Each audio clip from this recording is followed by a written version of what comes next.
도널드 트럼프 미국 대통령이 이란에 대한 추가 제재 명령에 서명했습니다. 이란의 최고 지도자를 직접 겨냥했습니다. 이란의 주권은 물론 통치 체제 자체를 테러 조직으로 치부하겠다는 정치적 선언입니다. 스티븐 무누신 미국 재무장관은 이란 혁명수비대 고위사령관 8명도 제재 대상이라고 밝혔습니다. 이란 외무장관도 앞으로 제재 대상에 포함될 것으로 보입니다. 국제사회는 사소한 실수가 전쟁으로 이어질 수 있다며 우려하고 있습니다. 오는 금요일과 토요일 일본에서 열리는 G20 정상회의 이후 트럼프 대통령이 토요일 1박 2일 일정으로 우리나라에 옵니다. 비무장지대 방문도 검토되고 있습니다. 그에 앞서서 비건 대북정책 특별대표는 목요일에 3박 4일 일정으로 방한한다고 미 국무부가 확인했습니다. 여야가 내놓은 국회 정상화 합의문을 자유한국당 의원총회에서 폐기하면서 협상을 다시 시작하는데 앞으로 상당히 긴 시간이 걸릴 것으로 전망되고 있습니다. 한국당이 빠지면서 추경 처리는 더 어려워졌습니다. 집배원들의 잇따른 사망에 인력 증원 등을 요구하고 있는 노조가 파업 찬반 투표 결과를 오늘 발표합니다. 가결될 가능성이 높은 것으로 예상이 되고 있는 가운데 그렇게 된다면 다음 달 9일부터 총파업에 들어갑니다.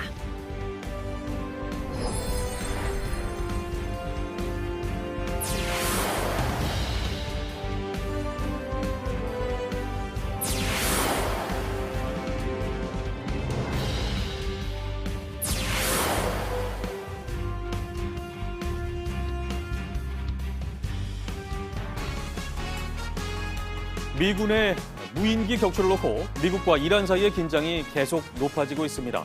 이런 가운데 도널드 트럼프 미국 대통령은 이란에 대한 추가 제재를 발표했습니다. 이란의 최고 지도자를 직접 겨냥했습니다. 네, 이번 제재로 주요 금융 접근을 할 수 없게 됐는데요. 이미 이란의 석유 산업과 다른 분야에 대해서 제재를 가하고 있는 미국입니다. 트럼프 대통령은 계속해서 이란을 압박할 것이라고 밝혔습니다. 워싱턴 임종주 특파원이 첫 소식으로 전해드립니다. 트럼프 대통령이 이란에 대한 새로운 제재를 부과하는 행정명령에 서명했습니다. 그러면서 이란 최고 지도자 아야톨라 알리 하메네이를 직접 겨냥했습니다. I'll be signing an executive order imposing hard-hitting sanctions on the Supreme Leader of Iran and the Office of the Supreme Leader of Iran and many others. 이란의 적대적 행위에 대한 궁극적 책임이 최고 지도자에게 있다는 게 그 이유입니다. 이란 혁명수비대 고위사령관 8명과 자리프 외무장관도 제재 대상으로 거론했습니다. 무누신 재무장관은 이번 제재로 동결되는 자산이 수십억 달러 규모라고 밝혔습니다. 앞서 트럼프 대통령은 무인기 격추에 대한 보복 공격을 실행 10분 전에 중단한 이후 고강도 제재를 예고해왔습니다.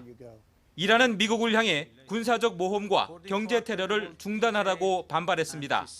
또 미국의 제재는 국제법과 국제사회의 다수 견해를 존중하지 않는 행위라고 비판했습니다. 워싱턴에서 JTBC 임종주입니다. 여야 3당 원내대표가 어제 오후 국회 정상화에 극적으로 합의했지만 잉크가 마르기도 전에 뒤집혔습니다. 나경원 원내대표가 가져온 합의문이 자유한국당 의원총회에서 폐기됐습니다. 80일 만에 일을 하는가 싶었던 국회는 2시간 만에 다시 문을 닫게 됐습니다. 먼저 박유미 기자의 보도부터 보시겠습니다. 여야 3당 원내대표가 합의문 발표를 위해 한자리에 섰습니다. 한국당의 요구대로 민주당 이인영 원내대표는 유감을 표명했고 우선 패스트트랙의 추진 과정에서부터 지금에 이르기까지 아주 오랜 시간 국회가 타행 사태를 반복한 것에 대해서 아주 깊은 유감을 표명합니다. 한국당 나경원 원내대표는 합의 정치를 강조하며 국회로 돌아오겠다고 했습니다. 그동안 강행의 정치였다면 합의의 정치의 시절을 볼 수 있다고 생각합니다. 추경은 이번 임시회에서 처리하되 야당의 요구대로 재해 추경을 우선 심사하기로 했고 5.18 특별법을 28일 본회의에서 처리하는 내용도 담았습니다. 그러나 이어 열린 각 당의 의총 분위기는 달랐습니다. 민주당 의총에선 박수가 나왔지만 한국당은 의총 2시간 만에 합의문에 추인하지 않기로 했습니다. 이인영 원내대표의 유감 표명과 패스트트랙 법안을 합의 정신에 따라 처리한다는 문구만으론 충분하지 않다는 겁니다. 결국 의총에서 부결시키는 것이 더 큰 힘을 가지고 합의할 수 있다. 이런 말씀으로 의원님들께서 저에게 더 큰 권한을 주셨다고 생각을 하고요. 추경안 관련 이낙연 총리의 국회 시정연설은 한국당이 불참한 가운데 진행됐습니다. 민주당은 예고한 대로 반쪽 국회라도 열겠다고 했습니다. 이 상황을 누가 반길 수 있겠어요? 이거는 국민을 생각하면 있을 수 없는 일이잖아요. JTBC 박유미입니다. 네, 앞서 보신 대로 국회 정상화 합의는 2시간 만에 백지화됐습니다. 이 과정에서 선거제와 개혁법안 패스트트랙 등 핵심 쟁점에 대한 의견 차이가 드러나 여야 협상은 더 어두워졌습니다. 정부가 요구해온 7월 추가 경정 예산안 처리도 사실상 어려워졌다는 관측입니다. 유선희 기자가 보도합니다. 이낙연 국무총리는 한국당 의원들이 불참한 가운데 진행된 시정연설에서 빠른 추가 경정 예산, 추경 처리를 당부했습니다. 늦어도 7월부터는 추경을 집행할 수 있도록 국회가 신속히 심의하고 처리해 주실 것을 다시 한번 간곡히 요청드립니다. 하지만 국회 정상화가 무산되면서 추경 심사에도 제동이 걸렸습니다. 3당 원내대표들은 애초 오는 28일 예산결산 특별위원장을 선출하고 당일 예결위 추경 심사를 시작하는 방안에 합의했습니다. 이 합의대로 진행되면 7월 중하순엔 추경을 처리할 수 있었습니다. 하지만 이제는 최종 통과 시점을 장담할 수 없게 됐습니다. 하루 만에 극적인 합의 성사와 예상치 못한 백지화에 냉온탕으로 간 여야의 협상 전망이 더 어두워졌기 때문입니다. 3당 교섭단체는 협상 재개까지 짧지 않은 냉각기를 거칠 것으로 보이는데 뚜렷한 돌파구도 보이지 않습니다. 한국당 의원 대다수가 강경론을 들고 나와 선거제, 개혁법안 패스트트랙 논의는 물론 추경 처리도 난항이 예상됩니다. 한국당이 정부의 경제정책 비판을 위한 경제청문회 등을 거듭 요구한다면 여야 대치 국면이 9월 정기국회까지 이어질 수 있다는 전망도 나옵니다. JTBC 유선입니다. 트럼프 대통령이 오는 29일부터 1박 2일간 한국을 공식 방문합니다. 2017년 11월 방한 당시 날씨가 좋지 않아 취소됐던 비무장지대 방문도 다시 검토 중이라는 게 정부 측 설명입니다. 워싱턴 포스트는 이때 김정은 위원장과 만날 가능성까지 전하고 있습니다. 너무 앞서 나간 예상이라는 반응과 알 수 없다는 반응이 뒤섞여 나오고 있습니다. 스티븐 비건 미 국무부 대북 특별대표는 오는 27일부터 30일까지 한국을 찾습니다. 트럼프 대통령의 방한에 앞서 한미 정상회담에서 이루어질 대북 의제를 조율합니다. 이서준 기자입니다. 도널드 트럼프 미국 대통령이 29일과 30일 이틀 동안 한국을 방문합니다. 문재인 대통령의 초청에 따른 것으로서 2017년 6월 첫 만남 이후 약 2년 만에 8번째 정상회담을 갖게 되는 것입니다. 트럼프 대통령은 일본 오사카에서 열리는 G20 정상회의 일정을 마치고 29일 오후 한국에 도착합니다. 다음 날인 30일 한미 정상회담이 청와대에서 열릴 예정입니다. 정부 관계자는 트럼프 대통령이 비무장지대를 방문하는 계획에 대해서도 검토 중이라고 전했습니다. 트럼프 대통령은 2017년 11월 방한 때 비무장지대를 가려다 안개가 짙게 끼는 바람에 가지 못했습니다. 워싱턴 포스트 등 외신은 비무장지대를 방문할 경우 판문점에서 김정은 위원장을 만날 수 있다는 전망도 내놓고 있습니다. 청와대 핵심 관계자는 트럼프 대통령 방한 기간 남북미 3자 정상회담 계획은 없다고 밝혔습니다. JTBC 이서준입니다. 소주 한 잔만 마시고 운전을 해도 음주 단속에 걸립니다. 처벌도 더 무거워졌습니다. 오늘 0시를 기해서 시행이 되고 있는데요. 앞으로 2달 동안 경찰이 집중 단속을 합니다. 이렇게 강화된 기준이 적용되기 시작한 오늘 새벽 단속 현장 모습 보시겠습니다. 김필준 기자가 전합니다. 경찰관들이 한 남성의 양쪽 팔을 붙잡습니다. 이윽고 해당 남성은 한 차량에 올라탑니다. 음주운전 단속을 피하려 600m를 도망치다가 결국 붙잡힌 20대 남성 최모 씨입니다. 최 씨의 혈중 알코올 농도는 0.033%로 운전면허 정지 수치였습니다. 최 씨는 경찰에 소주 4잔가량을 마셨다고 진술한 것으로 전해졌습니다. 최 씨에 앞서 한 40대 여성도 음주 단속에 적발됐습니다. 이 여성의 혈중 알코올 농도는 0.163%로 운전면허 취소 수치였습니다. 경찰은 음주운전으로 사고를 낸 운전자도 붙잡았습니다. 어젯밤 9시 30분쯤 동작구 이수교차로에서 50대 남성 최모 씨가 몰던 차량이 행인과 마을버스 등을 들이받은 겁니다. 이 사고로 10여 명이 다쳤는데 조사 결과 최 씨의 혈중 알코올 농도는 0.093%로 만취 상태였습니다. 경찰은 피해자가 많은 만큼 최 씨에 대한 구속영장 신청 여부도 검토하고 있습니다. JTBC 김필주입니다. 대북 제재 위반 혐의로 미국에서 조사를 받고 있는 중국 대형은행 3곳 가운데 한 곳이 미국과의 거래가 차단될 가능성이 있다는 미 언론 보도가 나왔습니다. 소환장 발부에 응하지 않았다는 이유인데요. 골드만삭스와 맞먹는 자산 규모를 가진 은행입니다. 그래서 실제로 조치가 내려지면 미국이 받을 타격도 만만치 않습니다. 조민중 기자입니다. 미 워싱턴 포스트는 현지 시간 24일 중국 대형은행 한 곳이 미국 금융 시스템에서 차단될 수도 있다고 보도했습니다. 이 은행은 워싱턴 DC 연방지방법원으로부터 법정 모독죄 결정이 내려진 3곳 중 한 곳입니다. 이들 은행은 대북제재 위반 조사를 위해 발부된 소환장에 응하지 않았습니다. 새 은행이 어디인지는 공개되지 않았으나 중국 교통은행과 중국 초상은행, 상하이 푸둥발전은행일 가능성이 있다고 신문은 전했습니다. 이번 결정으로 3곳 중 한 곳은 미 정부의 요청에 따라 미 금융 시스템에서 차단될 수도 있는 것으로 알려졌습니다. 신문은 해당 은행이 상하이 푸둥발전은행이라고 보도했습니다. 이 은행은 자산 규모가 9천억 달러로 중국 내 9위에 해당합니다. 미국이 이번 결정을 근거로 이 은행의 계좌를 폐기할 수 있어서 심각한 타격을 받을 것이라고 신문은 분석했습니다. JTBC 조민주입니다.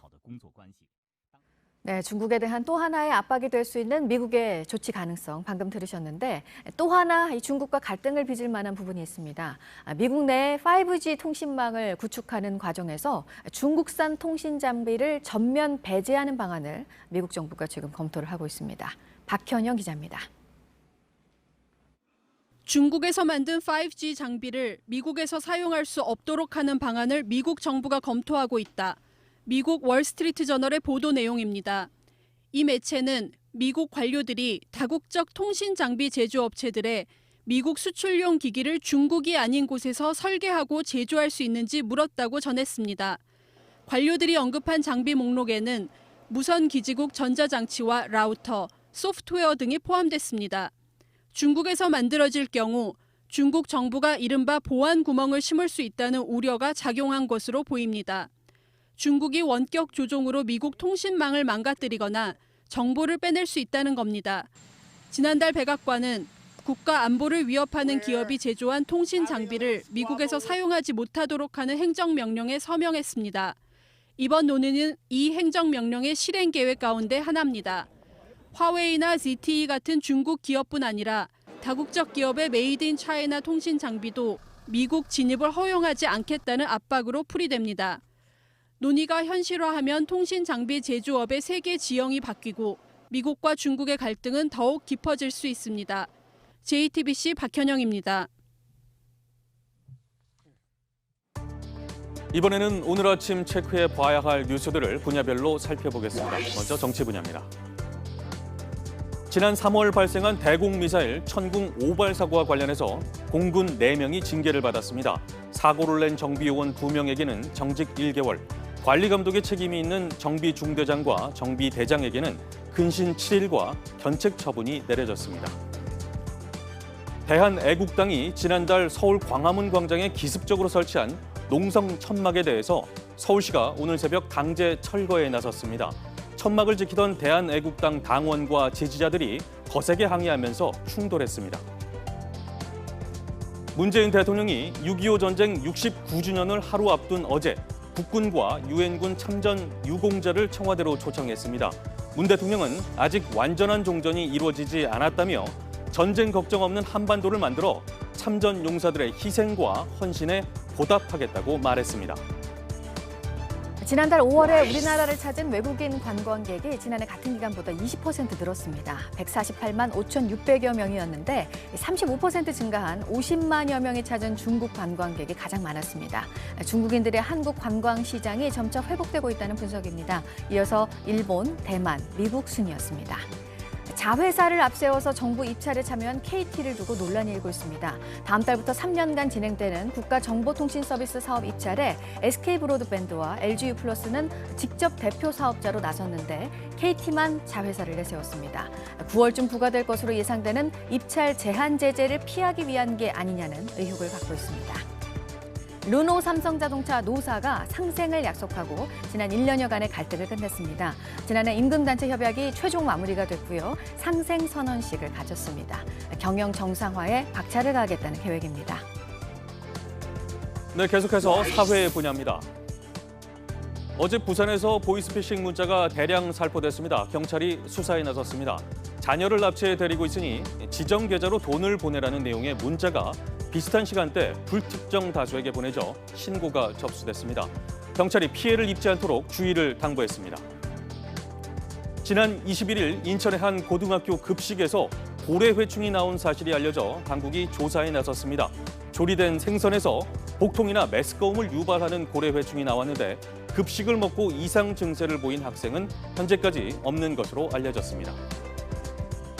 어제나 제주시 구자읍 해안가에서 국제보호종인 붉은 바다 거북 한 마리가 폐그물에 걸린 채 발견됐습니다. 등껍질과 목 주변에 찰과상이 있었고 탈진한 채 해안가에 떠밀려 왔습니다. 붉은 바다 거북은 보호소로 보내져 치료를 받고 있습니다. 가야 역사 문화 도시를 만드는 사업을 경상남도가 본격적으로 추진하고 있습니다. 국비 5억 원을 포함해서 10억 원의 사업비가 들어갑니다. 일단 영호남 곳곳에 있는 가야 문화권에 대한 조사를 내년 5월까지 마무리할 예정입니다. 소득이 불안정한 예술인들에게 낮은 이자로 돈을 빌려주는 제도가 어제부터 시행이 되고 있습니다. 우선 생활안정자금 대출부터입니다. 주택자금 등 다른 대출도 앞으로 단계적으로 도입이 됩니다. 봉준호 감독의 영화 기생충 소식 오늘도 있습니다. 프랑스에서 개봉된 역대 한국 영화 가운데 최고 성적을 내고 있습니다. 68만 명의 관객을 현재까지 동원했습니다. 세월호 참사 진상조사 활동을 방해한 혐의를 받는 조윤선 전 청와대 정무수석과 이병기 전 대통령 비서실장 등 5명에 대해서 1심 선고가 오늘 나옵니다. 조 전 수석과 이 전 실장에게 앞서 검찰은 징역 3년을 구형했습니다. 문무일 검찰총장 이제 다음 달 24일에 퇴임을 하는데요. 오늘 기자간담회를 합니다. 과거 검찰의 부실 수사, 또 인권 침해에 대한 내용인 것으로 알려졌는데요. 검찰의 과거 잘못에 대해서 사과를 하고 새로운 검찰을 만들겠다는 입장을 밝히는 자리가 될 것으로 보입니다. 버닝썬 사태를 수사해온 경찰이 가수 승리를 재판에 넘겨달라는 의견으로 오늘 검찰로 넘깁니다. 횡령 혐의, 성매매 알선과 직접 성매수를 한 혐의 등을 받고 있습니다. 주목할 만한 분야별 뉴스들 체크해드렸습니다. 이어서 기상정보입니다.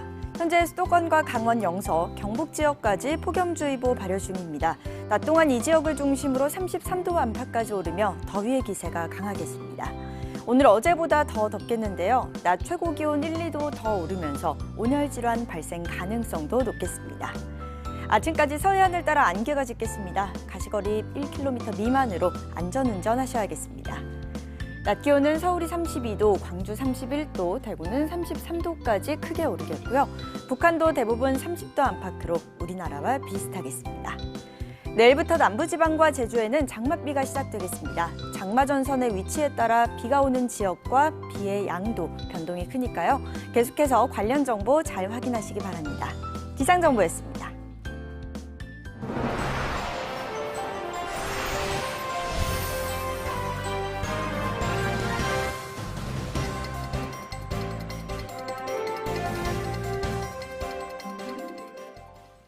양현석 전 YG엔터테인먼트 대표 프로듀서가 외국인 재력가에게 성접대를 했다는 의혹을 경찰이 수사하고 있습니다. 최근엔 당시 술자리에 같이 있었던 가수 싸이가 참고인 조사를 받았습니다. 경찰은 양 전 대표도 곧 불러서 조사할 계획입니다. 최승기 기자가 보도합니다.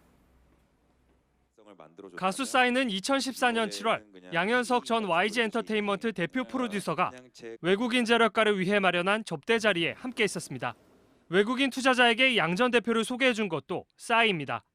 당시 접대 자리에 정마담이라고 불리는 유흥업소 관계자가 여성들을 부른 것으로 알려졌습니다. 이들 중 일부가 재력가들과 성매매를 했다는 의혹이 나왔습니다. 경찰은 지난 16일 싸이를 참고인 신분으로 불러 성매매가 있었는지 등을 캐물었습니다. 조사는 다음 날 새벽 2시까지 약 9시간에 걸쳐 이뤄졌습니다.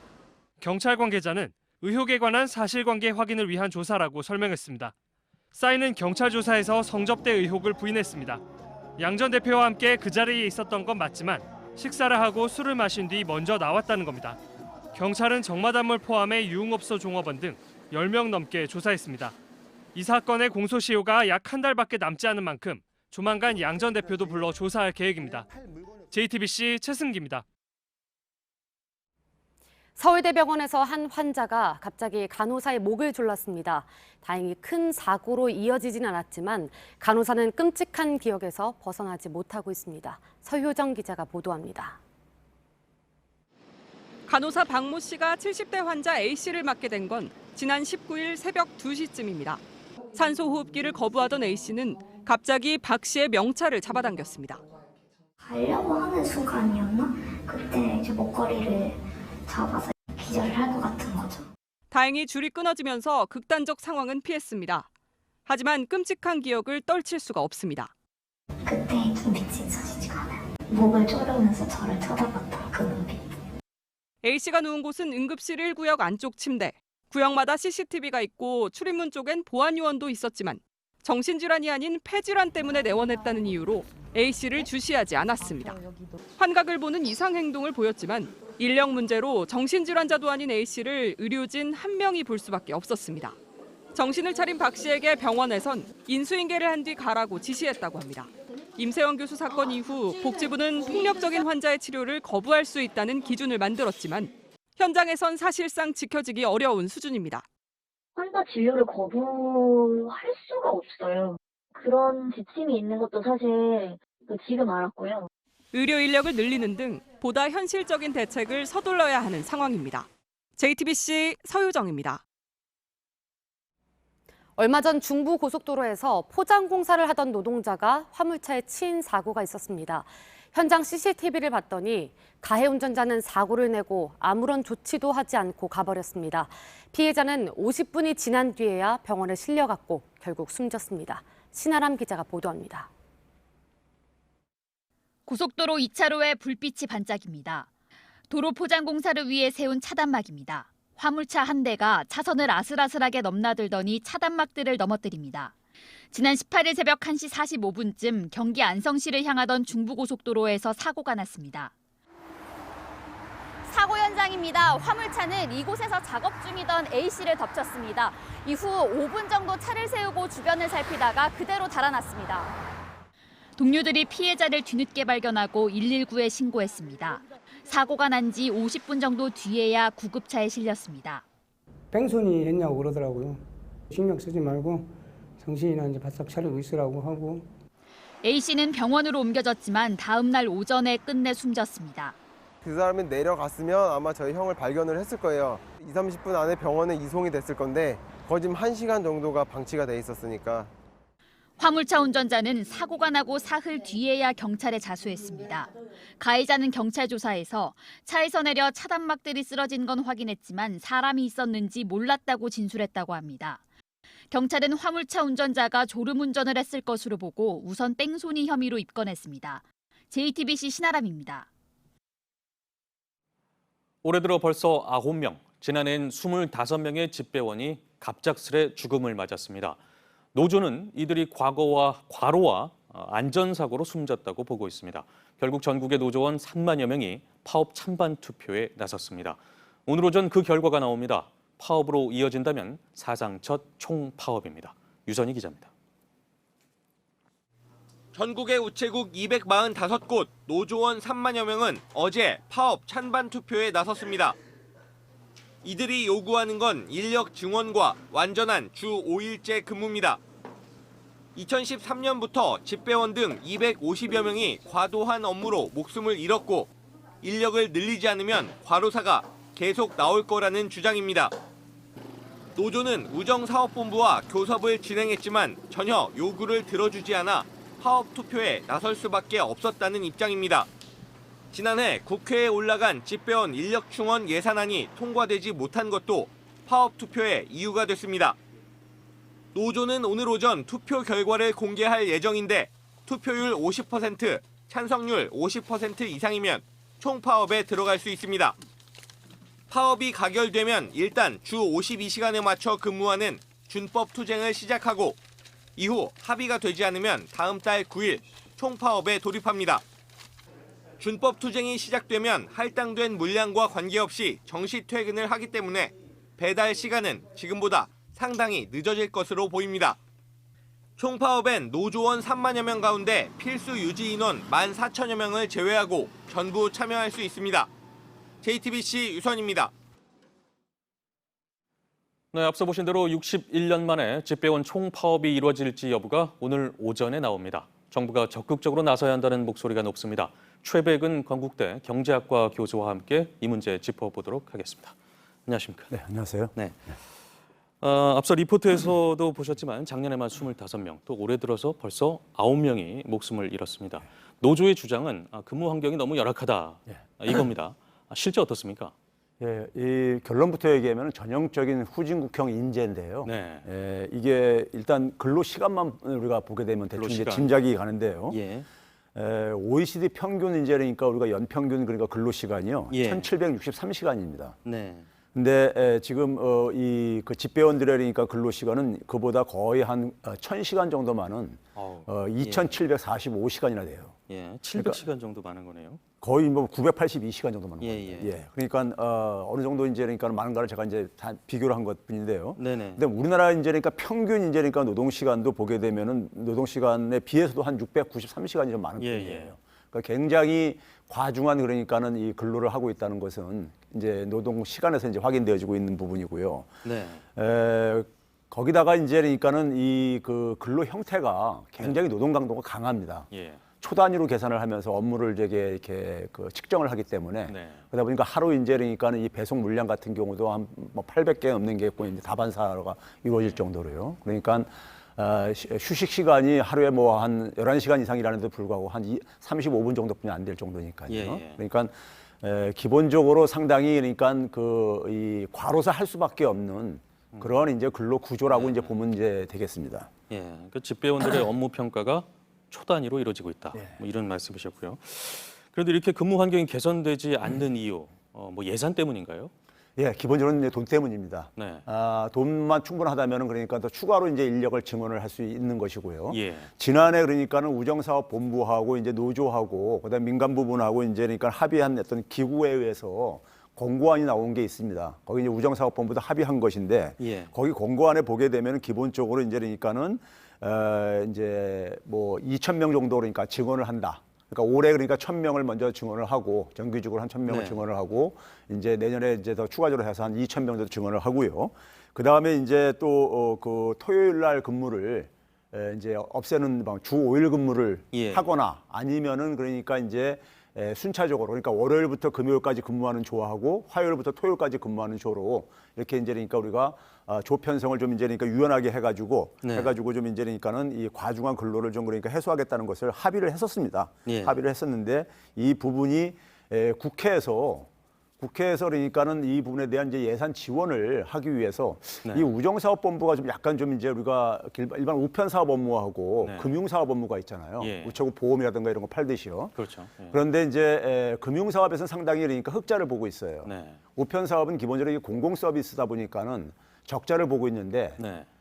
이 적자 부분을 이제 금융사업에서 수익을 이쪽으로 쓰면 될 수 있는데 네. 이걸 이제 분리시켜 놨어요. 예. 금융사업의 수익은 그러니까 금융에 있어서 일종의 그러니까 재무 건전성 이런 핑계로 네. 분리를 시켜놨습니다. 그러다 보니까 금융사업의 수익은 정부가 다시 가져다 써요. 네. 그럼 정부가 가져다 쓰게 되면은 이제 우편 사업에서 생기는 공공 서비스의 적자를 예. 정부가 그러니까 사실 보전을 해줘야 되는 것이 당연한 겁니다. 그렇죠. 그러니까 우편 요금을 그러니까 일반 시민들한테 이제 과다하게 부담을 시키지 않으려면은 결국은 그러니까 재정을 통해서 보전을 해주는 것이 예. 순리인데 그래서 이제 지난해 국회에서도 해당 상임위에서도 이게 다 통과가 됐었어요. 예. 예산안이 그러니까요. 예. 통과됐었는데 갑자기 이제 예결위로 넘어가 가지고 예결위 마지막 과정에서 이제 그러니까 개수 조정을 하는 소소위라는 게 있습니다. 예. 그 소소위에서 이게 갑자기 이제 증발돼 버렸어요. 네.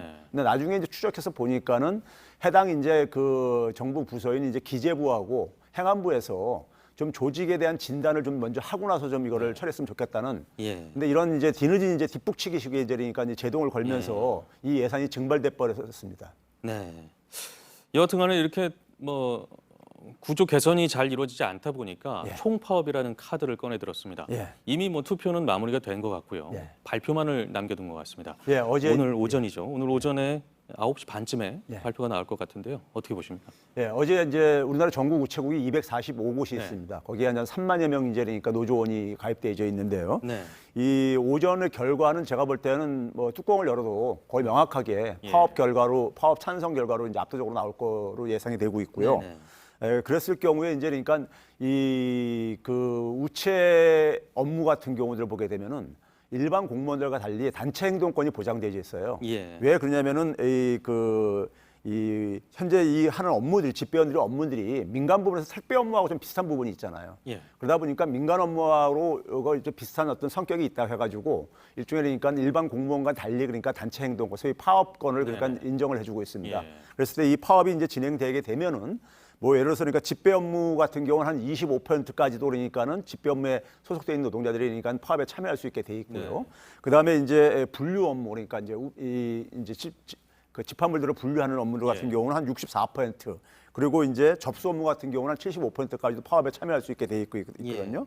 그런 점에서 파업은 저는 이제 불가피하다고 보고 있고요. 파업 진행으로는 불가피하다고 보고 있고, 정부가 빨리 어쨌든 간에 이 부분에 대해서 해결책을 제시를 해야 된다고 생각이 들고요. 네. 저는 가장 좋은 방식은 결국 이번 추경 편성 지금 하고 있는데 추경 편성에다 반영을 시키는 것이 저는 해법이라고 보고 있습니다. 예. 어쨌든 간에 총파업이 불가피하다. 예. 그렇다면 우편물은 물론이고 우체국 택배도 있잖아요. 예. 여러 가지 좀 차질이 예상됩니다.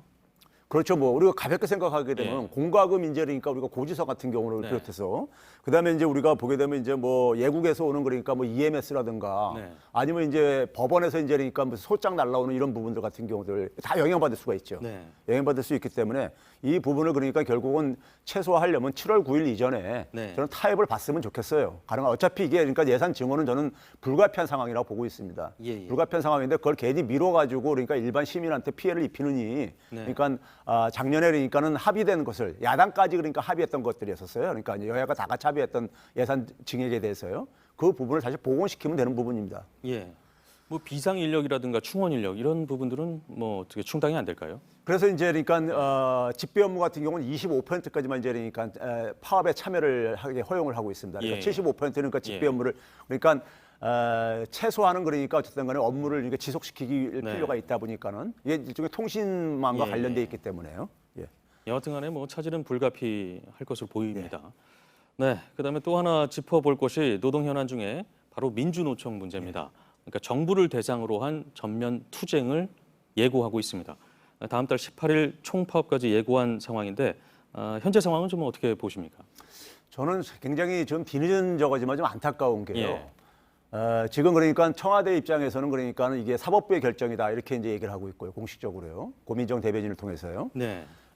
그런데 사실은 이제 그 영장을 청구를 한 거는 어쨌든 간에 검찰이었었거든요.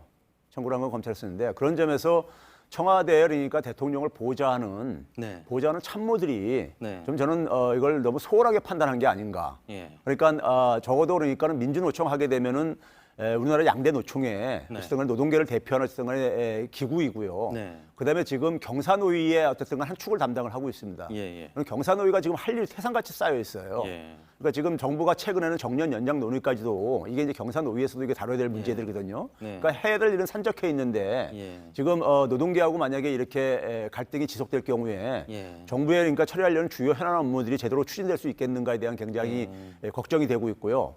그래서 사실은 그러니까 이게 정무적인 판단 속에서 그러니까는 청와대 참모들이 초기에 그러니까는 영장 청구까지 그러니까는 할 필요는 저는 없었다고 저는 생각이 들어요. 네. 그러니까 뭐 사실 그다음에 이제 자발적으로 어쨌든 간에 협조도 했었고 그렇기 때문에 그렇게 되면 이제 그건 이제 아쉬운 점이고요. 결국은 이 부분은 저는 이제 정무적으로 좀 풀어야 될 거라고 생각이 듭니다. 예. 뭐 정년 연장 문제도 그렇고요. 또 최저임금 문제도 그렇고 노정 그러니까 노조와 정부 간의 해법을 하루빨리 찾는 게 바람직하지 않을까 싶습니다. 네, 여기까지 듣겠습니다. 지금까지 최백은 교수와 함께 이야기 나눠봤습니다. 고맙습니다. 감사합니다. 네, 다음 소식입니다. 전남 영광의 한빛 원전 1호기에서 출력이 갑자기 치솟는 사고가 발생한 지 한 달 반 만에 원자력안전위원회가 조사 결과를 발표했습니다. 면허도 없는 정비원이 제어봉을 움직였고 경험이 없는 담당자가 제어봉 움직임 계산을 잘못해서 출력은 기준치의 3.6배까지 치솟았습니다. 박상욱 기자가 보도합니다. 한빛 1호기 사고는 인재였습니다. 무자격 정비원이 직접 제어봉을 조종하다 열출력은 18.1%, 기준치의 3배를 넘었습니다. 문제는 이뿐만이 아니었습니다. 시험이 시작된 5월 9일 저녁부터 원자로의 출력이 급상승한 10일 아침 사이 두 차례의 근무 교대가 있었습니다. 교대할 땐 주의사항을 알려주는 중요 작업 전 회의를 해야 합니다. 그런데 9일 자정과 10일 8시 두 차례의 교대 과정에서 회의는 한 번도 열리지 않았습니다. 결국 사고 당시 근무하던 발전팀은 수동정지 절차를 제대로 준비하지 못한 상태였습니다. 시험을 직접 담당하던 노심파트 직원은 당시 25시간 연속으로 일하던 중이었습니다. 제어봉을 뺄지 말지, 뺀다면 얼마나 뺄지 중요한 판단을 해야 하는 시점에 만 하루 넘게 깨어있던 셈입니다. 결국 적절한 판단을 내리지 못한 것으로 드러났습니다. 제어봉의 움직임을 판단한 책임자는 교대 투입된 원자로 차장이었습니다. 예방정비 운전 경험이 없었고 이와 관련한 사전 교육도 받지 못했습니다. 제어봉을 뺄수록 핵분열이 늘어 원자로 출력이 오르고 넣을수록 출력은 줄어듭니다. 그런데 차장은 제어봉을 빼도 출력이 떨어질 것으로 계산했습니다. 원자력 안전기술원이 다시 계산해보니 정반대의 결과가 나왔습니다. JTBC 박상욱입니다. 스펙이 엉터리인데도 대기업에 입사를 했다는 아들의 일화를 청년들에게 소개한 황교안 자유한국당 대표를 두고 논란이 끝나지 않고 있습니다. 이 채용 비리 논란도 그 가운데 하나입니다. 아들이 다니고 있는 KT에 대해서인데요. KT 측은 채용 과정에 문제가 없다는 입장입니다. 노조에서는 입사를 하고 나서 특혜가 있었다고 주장하고 있습니다. 정재우 기자입니다. KT는 채용 과정에서 아무 문제가 없었다는 입장입니다. 황 대표의 아들이 학점과 영어 성적 등을 보는 서류 심사 때 기준 점수를 통과했다는 겁니다. 이른바 스펙만 보면 커트라인을 웃돌았다는 얘기입니다. 합격을 결정한 건 최종 임원 면접으로 알려졌습니다. 경향신문은 황 대표의 아들이 면접위원 4명에게 모두 A 점수를 받았다고 보도했습니다. 노조는 황 대표의 아들이 KT에 입사한 뒤 인사 특혜를 받았다고 주장합니다. 마케팅 직군으로 입사해서 영업직에 10개월 있다가 법무팀으로 옮긴 걸 문제 삼았습니다. 당시 KT 이석채 전 회장 등이 배임 혐의로 검찰 조사를 받고 있었고 황 대표는 법무부 장관이었다는 사실도 지적했습니다. 황 대표의 아들은 노조가 문제를 제기한 뒤 또 다른 부서로 옮겼습니다. 이런 의혹에 대해 KT 측은 황 대표의 아들이 대학에서 법학을 전공했고 부서간 이동은 자유롭다고 했습니다. JTBC 정재우입니다. 아들의 실제 토익 점수는 황교안 대표가 말한 것보다 높았습니다. 그래서 또 논란이 되니까 황 대표 측이 성적을 높인 게 아니라 낮춰서 말한 게 거짓말이냐며 반박을 했는데요. 그것도 또 비판을 받고 있습니다. 현실과 동떨어진 얘기로 청년들에게 왜 상처를 주냐는 겁니다. 노진호 기자입니다. 낮은 점수를 높게 얘기했다면 거짓말이겠죠. 그 반대도 거짓말이라고 해야 될까요? 황교안 대표는 지난 20일 숙명여대 특강 발언에 대해 기자들에게 이렇게 반문했습니다. 당시 황 대표는 스펙보다 중요한 게 있다는 취지로 아들이 학점 3점도 되지 않고 토익도 800점 정도인데 대기업에 취업했다고 했습니다. 이후 취업 특혜 논란 등이 일자 그날 바로 아들 학점은 3.29, 토익은 925점이라고 정정했습니다. 그러자 온라인 등에선 스펙 없이 취업할 수 있다는 현실과 동떨어진 가공 이야기를 전해 오히려 청년에게 상처를 줬다는 비판이 이어졌습니다. 이런 지적에 대해서도 황 대표는 원론적인 얘기만 했습니다. 최근에 하신 여러분들의 말씀 잘 경청하도록 하겠습니다. 정치권에서도 비판이 이어졌습니다. 바른미래당 최이배 의원은 소설과 현실의 거리만큼이나 청년과 꼰대의 거리가 멀다는 걸 깨달아야 한다고 비판했습니다. JTBC 노진호입니다. 네, 이 황교안 자유한국당 대표에 대해 논란거리가 지난주에 또 하나 있었습니다. 외국인 노동자에게 같은 수준의 임금을 줘서는 안 된다는 발언에 대해서였습니다. 한국당 차원에서 관련법을 바꾸겠다고 했었는데요. 관련 법안이 발의가 됐습니다. 현장의 우려도 나오고 있습니다. 허진 기자입니다. 추경호 자유한국당 의원이 대표 발의한 최저임금법 개정안의 핵심 내용은 최저임금 산입 범위 확대입니다. 근로자에게 숙소 또는 식사를 제공하는 경우 해당 근로자 임금의 25% 이내에서 일정 가액을 최저임금에 산입한다는 내용입니다. 쉽게 말해서 회사에서 숙식을 제공하면 그걸 돈으로 환산해서 최저임금에 포함시키겠다는 겁니다. 올해 최저임금이 시간당 8,350원인데 최대 약 2,090원 정도는 돈이 아닌 숙식으로 제공해도 된다는 의미입니다. 문제는 이미 고용노동부에 관련 업무 지침이 있다는 겁니다. 사용자가 노동자에게 숙식을 제공하는 경우 임금의 20% 이내에서 숙식비를 빼고 임금을 줘도 됩니다. 하지만 한국당은 이 제도가 노동자의 서면 동의를 전제로 하고 있고 대부분의 노동자가 동의를 하고 있지 않아 법 개정이 필요하다는 입장입니다. 노동 현장에선 우려가 나옵니다. 외국인 노동자에게 부실한 숙박을 제공해놓고 비용은 많이 부과하는 식의 부조리가 현장에서 일어날 수 있다는 이유입니다. 국가인권위원회가 2016년 제조업에 종사하는 여성 이주 노동자 385명을 대상으로 조사한 결과에 따르면 응답자의 33.3%는 남녀 화장실이 구분돼 있지 않다고 답했고 24.3%는 남녀 숙소가 분리돼 있지 않다고 답했습니다. 정치권에선 내년 총선을 앞두고 중소기업계와 농어촌 표심을 의식해 내놓은 법안이 아니냐는 분석이 나옵니다. JTBC 허진입니다. 정태수 전 한보그룹 회장이 에콰도르에서 사망했다는 주장이 나오면서 정 전 회장이 정말 숨졌는지 아니면 살아있는지 검찰이 본격적으로 파악하고 있습니다. 해외에서 도망 다니다 붙잡힌 넷째 아들 정한근 씨의 말을 무조건 믿을 수 없는 만큼 에콰도르 당국과 공조해서 검증하겠다는 것입니다. 여성국 기자가 보도합니다. 21년간의 도피 생활 끝에 국내로 송환된 정한근 씨는 공항에서 입을 굳게 닫았습니다. 아버지인 정태수 전 회장 어디 있는지 알고 계시나요? 하지만 이어진 검찰 조사에선 아버지가 지난해 에콰도르에서 사망했고 임종을 지켰다고 진술한 걸로 전해집니다. 에콰도르는 아들 정 씨가 2017년 7월부터 머문 곳입니다. 당초 정태수 전 회장은 키르기즈스탄에서 머물던 것으로 파악됩니다. 그런데 지난해 11월 우리 정부와 키르기즈스탄이 범죄인 인도 조약을 맺었습니다. 이에 따라 도피 생활이 만만치 않겠다고 판단한 정태수 씨가 범죄인 인도 조약을 맺지 않은 에콰도르로 숨었을 가능성이 있습니다.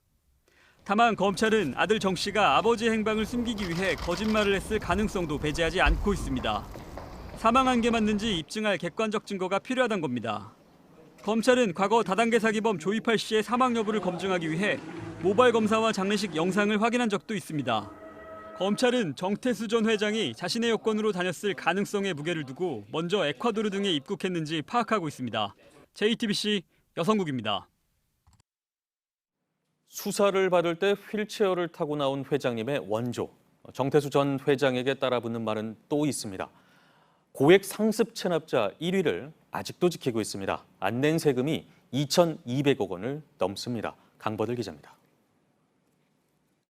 국세청이 거액의 세금을 상습적으로 내지 않은 이들을 처음 공개한 건 2004년입니다. 한보그룹 사태로 수감됐다 2002년 특별 사면된 정태수 전 회장이 체납액 1위로 이름을 올렸습니다. 1992년에 내지 않은 증여세를 포함해 모두 73건에서 2,225억 2,700만 원의 세금을 밀린 겁니다. 정태수 씨는 지금도 고액 상습 체납자 1위 자리를 유지하고 있습니다. 만약 정 씨가 사망했다면 상속자들에게 세금을 받아내야 합니다. 하지만 이들이 상속받기를 포기하면 세금을 낼 의무도 사라집니다. 세무공무원 출신으로 법을 잘 아는 정 씨가 실명으로 재산을 물려줬을 가능성도 적습니다. 국내엔 정 씨 이름으로 된 재산도 거의 없는 것으로 알려졌습니다. 해외로 빼돌린 재산을 찾는 방법이 있지만 10수년간 정 씨의 행적조차 제대로 드러나지 않아 쉽지 않다는 게 법조계 안팎의 전망입니다. 일단 검찰 등은 정 씨의 넷째 아들 정한근 씨가 스위스로 빼돌린 돈부터 추적하겠다는 계획입니다.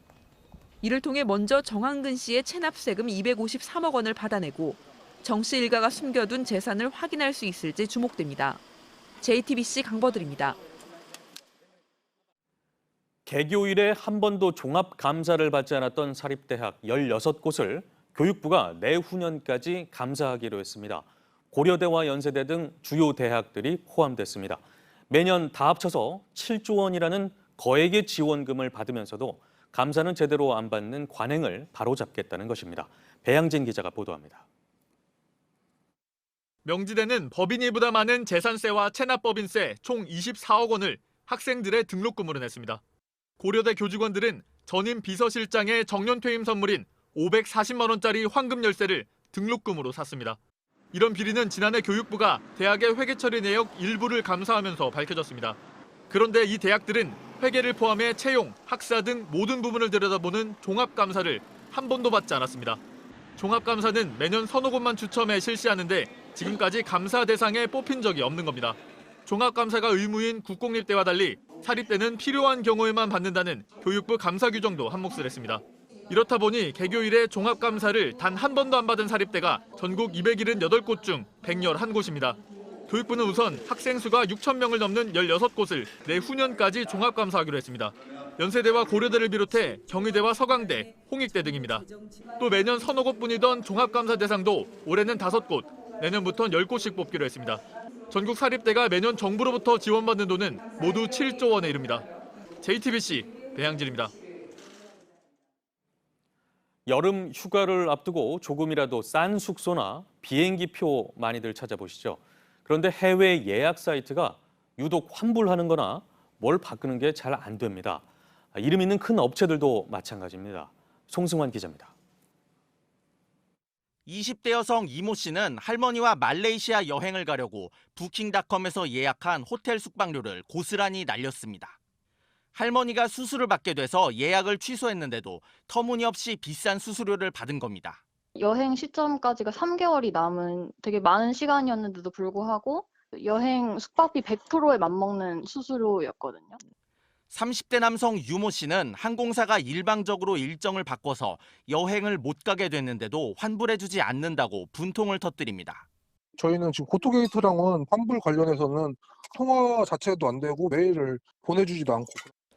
아직 유 씨는 일행 7명의 필리핀행 비행기 표값을 돌려받지 못했습니다. 이렇게 해외 예약 사이트에서 피해를 보는 경우가 1년 만에 3배로 늘었습니다. 피해의 80%는 아고다, 부킹닷컴 등 유명 사이트 5곳에서 일어났습니다. 해외 사이트는 문제가 생겼을 때 전화나 이메일로 연락이 잘 되지 않아 소비자 피해를 더 키웠습니다. 이런 피해를 막기 위해선 결제할 때 체크카드보다 신용카드를 이용하고 문제가 생기면 카드사에 승인을 취소해달라고 해야 합니다. JTBC 송승환입니다. 네, 이제 일을 하겠다는 여야의 합의문이 나와서 국회가 정상적으로 돌아가려나 했는데 자유한국당 의총에서 이게 폐기가 됐습니다. 합의가 나온 다음에 허무하게 무너져 버린 거라서 앞으로 협상이 다시 시작되는데 긴 시간이 걸릴 것이라는 전망입니다. 국회 상황 지금부터 자세히 짚어보겠습니다. 먼저 정종문 기자입니다.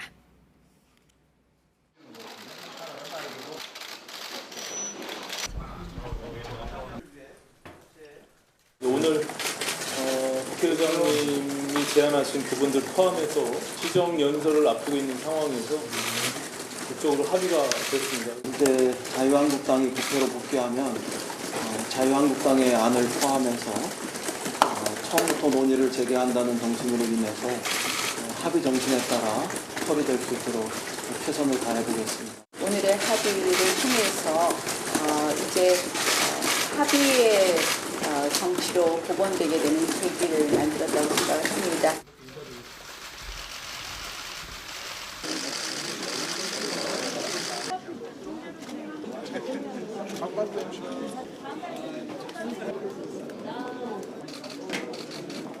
이 합의문에 대해서 의원님들께서는 조금 더 분명한 합의가 있어야 된다라는 의사 표시가 있었습니다. 그래서 이 부분에 대해서 저희 당에서는 추인이 어렵다는 말씀을 드리겠습니다. 부결됐다는 거죠, 합의안이?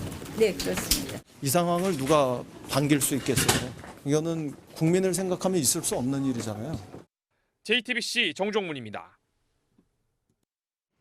네, 보신 것처럼 나경원 원내대표가 참여를 해서 나온 합의였는데 한국당 의총에서 받아들여지지 않은 것이어서 이 부분도 얘기가 되고 있습니다. 나경원 원내대표가 앞으로 여당과 협상을 하는 과정에서 당내 의원들의 입장을 만족시키지 못하면 불신임 얘기가 나올 가능성도 배제할 수 없는 상황입니다. 따라서 앞으로 나 원내대표의 입장이 더 강경해질 수 있을 것으로 보입니다. 강희연 기자입니다. 오후 4시 10분부터 시작된 한국당 의원총회는 1시간 반 가까이 이어졌습니다. 의원 10여 명이 발언 신청을 해서 단상으로 나갔고 전원 반대 의견을 냈습니다. 가장 문제 삼은 건 합의문 2항, 선거법, 공수처법 등 패스트트랙 법안을 합의 정신에 따라 처리한다는 내용이었습니다.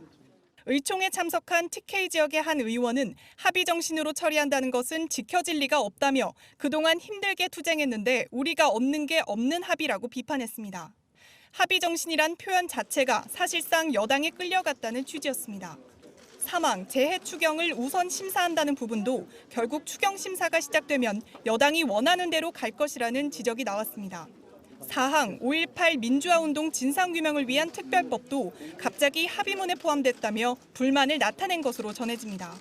반대 목소리가 나올 때마다 의총장에서 박수가 터져나왔다고도 했습니다. 나경원 원내대표는 의원들의 의견을 받아들이겠다고 했습니다. JTBC 강연입니다. 네, 국회 정상화 문제는 이렇게 더 꼬여버렸습니다. 9월 정기국회까지 대치 국면이 이어질 거라는 전망도 나옵니다. 당장 추경 처리가 어려워졌습니다. 유선희 기자의 보도로 이 소식까지 보시고요. 전문가와도 좀 더 얘기해 보겠습니다. 이낙연 국무총리는 한국당 의원들이 불참한 가운데 진행된 시정연설에서 빠른 추가 경정 예산, 추경 처리를 당부했습니다. 늦어도 7월부터는 추경을 집행할 수 있도록 국회가 신속히 심의하고 처리해 주실 것을 다시 한번 간곡히 요청드립니다. 하지만 국회 정상화가 무산되면서 추경 심사에도 제동이 걸렸습니다. 3당 원내대표들은 애초 오는 28일 예산결산특별위원장을 선출하고 당일 예결위 추경 심사를 시작하는 방안에 합의했습니다. 이 합의대로 진행되면 7월 중하순엔 추경을 처리할 수 있었습니다. 하지만 이제는 최종 통과 시점을 장담할 수 없게 됐습니다. 하루 만에 극적인 합의 성사와 예상치 못한 백지화에 냉온탕으로 간 여야의 협상 전망이 더 어두워졌기 때문입니다. 3당 교섭단체는 협상 재개까지 짧지 않은 냉각기를 거칠 것으로 보이는데 뚜렷한 돌파구도 보이지 않습니다. 한국당 의원 대다수가 강경론을 들고 나와 선거제, 개혁법안 패스트트랙 논의는 물론 추경 처리도 난항이 예상됩니다. 한국당이 정부의 경제정책 비판을 위한 경제청문회 등을 거듭 요구한다면 여야 대치 국면이 9월 정기국회까지 이어질 수 있다는 전망도 나옵니다. JTBC 유선입니다. 네, 국회의원들이 일을 그럼 언제쯤 다시 하게 될지 최영일 시사평론가와 얘기해 보도록 하겠습니다. 어서 오세요. 안녕하세요. 네. 어제 어떤 일이 있었는지 이제 리포트로 쭉 보셨습니다. 네. 근데 지금 문제가 원점으로 돌아간 게 아니라 네. 오히려 이제 마이너스로 갔다. 왜냐하면 합의문을 썼는데 이게 깨진 거면 신뢰가 무너진 맞습니다. 거잖아요. 네. 그러니까 오히려 합의를 안 하니만 못한 상황이 된 거 맞습니다. 어제 뉴스룸에서 서복형 기자가 현장 상황을 딱 그 표현으로 전하시더군요. 원점으로 돌아간 게 아니라 마이너스 상황이 됐다. 불신의 골은 더 깊어졌다. 어제 저는 쳐다보면서 이게 허무개그가 아닌가 싶은 생각도 들었는데요. 잉크가 마르기도 전에 이런 표현들을 많은 신문들이 썼습니다. 그러니까 이 여야 교섭단체가 있는 3당이 모처럼 국회 정상화에 합의를 했다가 사실은 자유한국당 의총에서 이 추인이 부결되면서 원점으로 돌아갔는데요. 말씀하신 대로 그럴 거면은 나경원 원내대표는 왜 합의를 했던 것인가. 이 사실 그 자유한국당 내 의원들도 의총이 끝나고 또 굉장히 힘 빠진 발걸음을 옮기면서 추인을 받고 서명을 해야지 서명 받아 와서 추인받는 경우는 어디 있느냐 이런 또 일가를 하기도 했거든요. 어제 혼란의 도가니였습니다. 네. 근데 이제 앞으로 더 어떻게 협상을 할지 네. 일정은 지금 없는 거잖아요. 저 리포트 보면서 아까 두려운 생각이 들었는데요. 네. 여름은 그냥 가겠구나 하는 생각입니다. 9월은 정기국회입니다. 9월엔 또 추석 명절이 있습니다. 아직 먼 얘기 같지만 금방 다가옵니다. 그럼 추석 민심 잡기 위해서 국회에 복귀는 할 텐데요. 또 이제 야당의 그야말로 주무대가 되는 국정감사도 9월 말 10월 초에 보통 잡히게 되죠. 그러니까 이때는 국회가 열리겠습니다만 저는 과연 아까 4월 5일 마지막 본회의를 기점으로 하면 80일이었고요. 어제가. 그리고 이 4월 30일 패스트트랙 파행부터 국회가 멈추고 생각하면 55일이었는데 하지만 사실 그 연초에는 그럼 일을 했느냐? 연초에도 일을 안 했습니다. 반년 동안 놀먹국회였던 셈입니다. 이런 상황에서 여름 휴가를 국회의원들이 떠날 것인지 국민들은 예의주시할 거라는 점을 좀 명심들 하셔야 될 것 같습니다. 네.